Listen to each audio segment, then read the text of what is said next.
I heard JJ. Damn it, Kiefer! I told you to stay away from my cousin. Anong ginawa mo sa kanya? Aris called me earlier. Sabi niya baka daw umuwi si JJ dahil masama yung pakiramdam. Nag-text ako sa bahay pero ang sabi nila, wala pa siya doon. May kinalaman ka ba doon? She's at the hospital. Napapatay kita, Kiefer.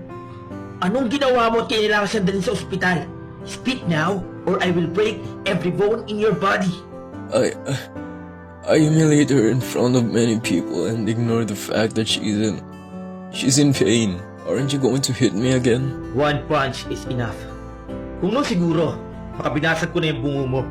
Pero ngayon, I can handle things without using my fists all the time. I don't know what to do anymore. To be honest with you, maganda na din yung ginawa mo.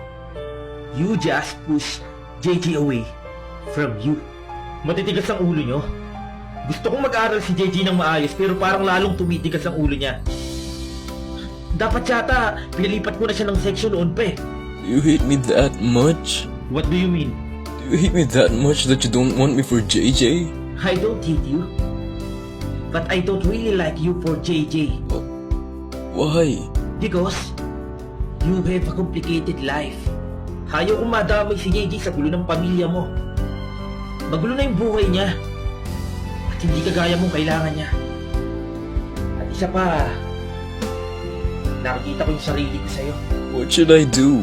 Push her away from you. No, I can't. Look at yourself. You're weak. Paano mo siya ipaglalaban sa akin? Kung hindi mo nga siya kayang protektahan, mula dyan sa galit mo. Show me your difference. And prove to me that you deserve her.